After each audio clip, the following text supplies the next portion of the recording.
Hey, what's up you guys? Welcome back to the channel, and this time we are going to be talking about the anime Yasuke and in what ways it could have been much better.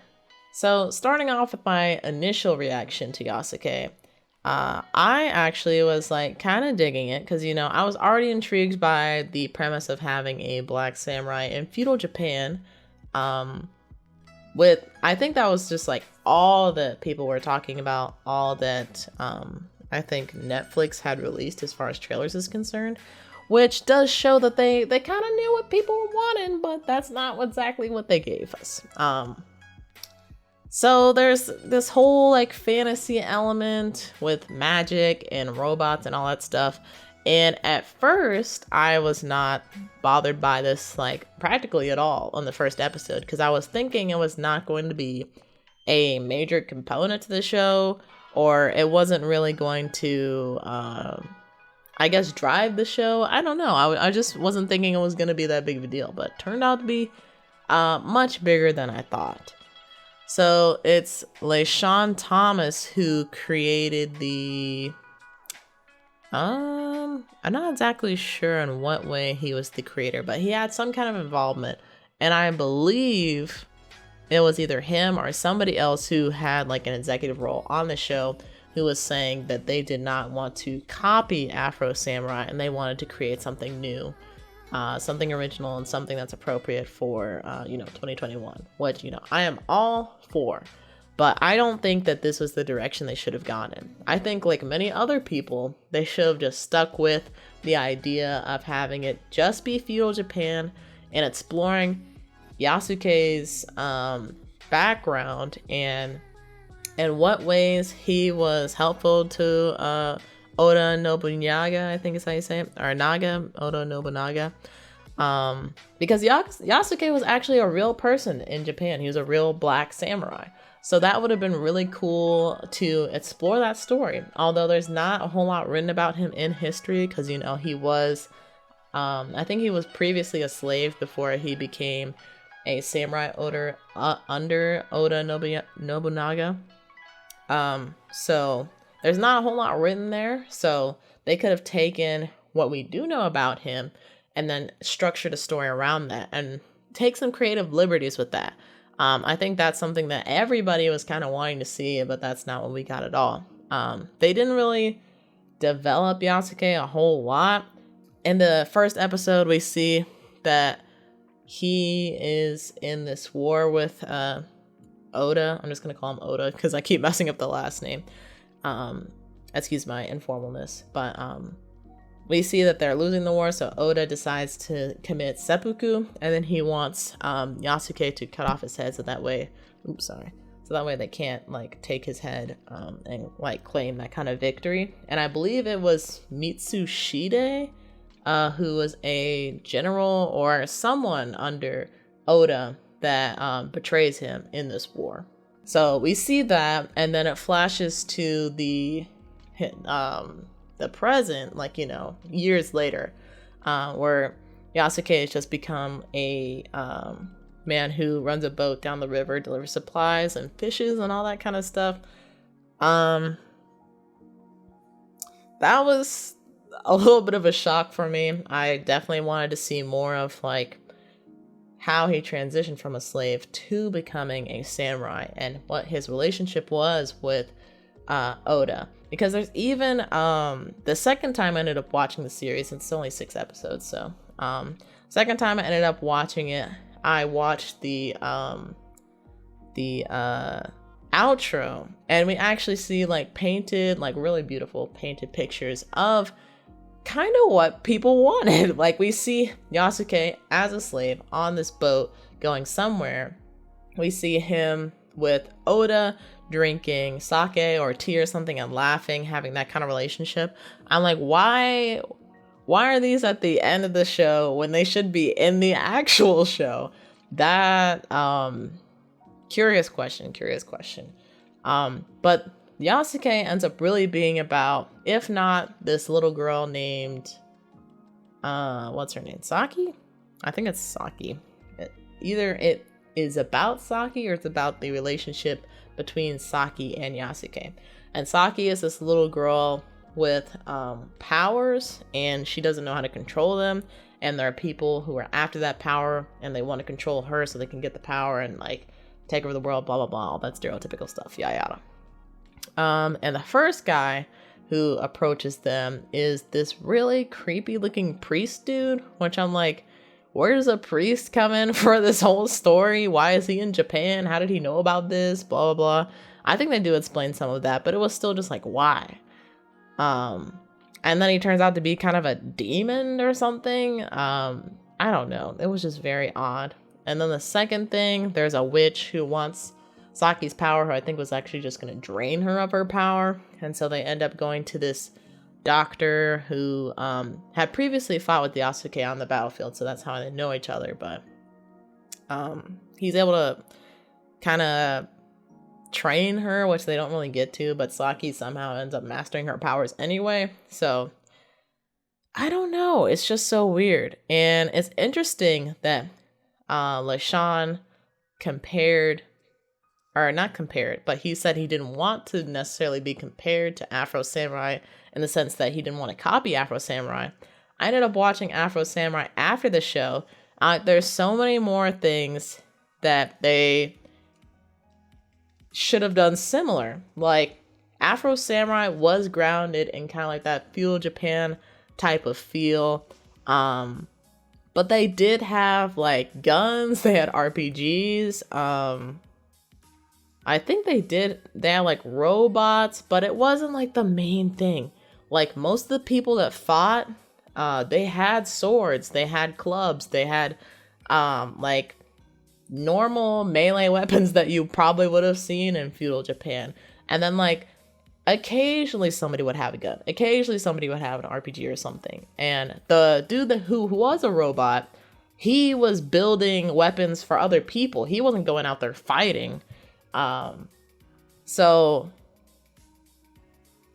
yeah, I don't know. It was very odd for them to have just like full on mechs fighting people and like robots and magic and all this stuff, when it should have just been much more grounded into reality. Or if they wanted to include those things, it should have just been peppered on. It should not have been the whole meal for Yasuke. That's where I feel like it really detracts from Yasuke's story, unfortunately. And then something else that was kind of interesting to me is people were talking about Lakeith Stanfield's performance as Yasuke.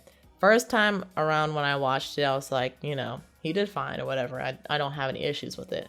But as I started to listen to other people talking about how he didn't really give a whole lot of emotion, and he was just like kind of not a monotone character necessarily, but I guess mono-emotional character. I don't even think that's a thing.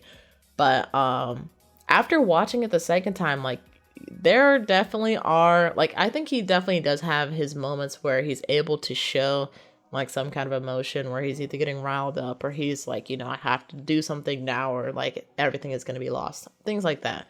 But Yasuke as a character is pretty flat. Like, you know, he's pretty just like, I'm here to save Saki, blah blah blah, okay, we need to do this, blah blah blah. Like, you know, I think if we would have taken that and like built on that and made him not necessarily super emotional or erratic or anything, but he just felt very flat as a character. And comparing that to Afro Samurai, it's interesting because I think Afro Samurai is kind of played in a very similar way. But the bonus is that he has the, I forget the name of him, but his imaginary friend who's kind of like the foil for him. I think that's the right way to use the foil. If not, you can correct me down in the comments. But he's kind of Afro's more expressive self. And so we're actually able to get a lot of that emotion, a lot of what he's feeling, and even some of like the doubts and stuff and the fears without Afro having to actually say it. So Saki definitely could not have played that role for Yasuke. Yasuke definitely had to say it himself.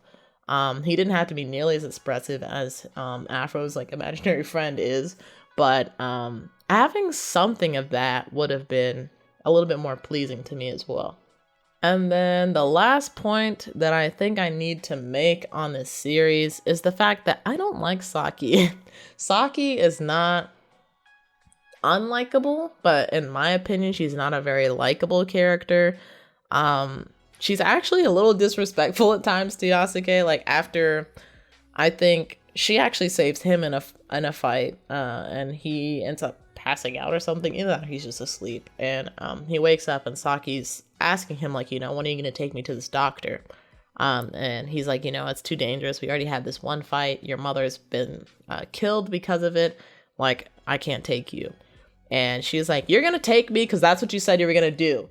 And I'm like, you're talking to a grown man this way? And I honestly thought Yasuke was going to, like, fire off on her, like, you know, like any normal person would, I think. But instead, he just walks outside, you know, sits by a river, like, okay, whatever, little girl.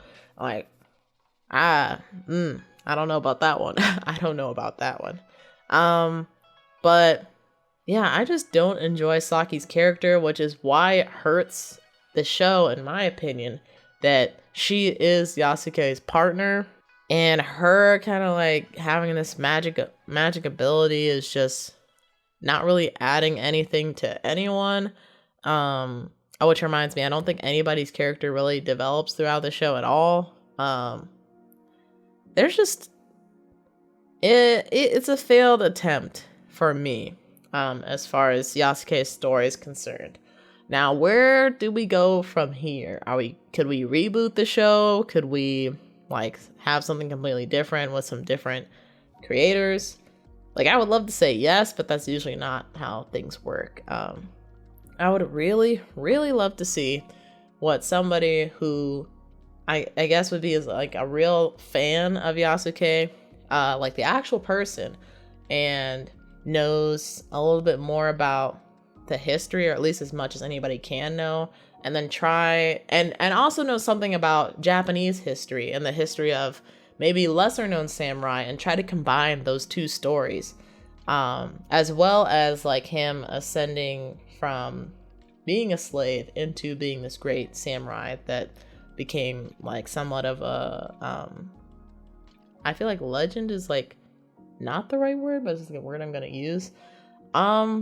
But yeah, I wouldn't necessarily recommend watching this show. I feel like if you do watch it, you're not necessarily going to regret watching it, but I would highly recommend watching Afro Samurai before watching the show, honestly, which is so unfortunate. Oh, another thing I just remembered before we go.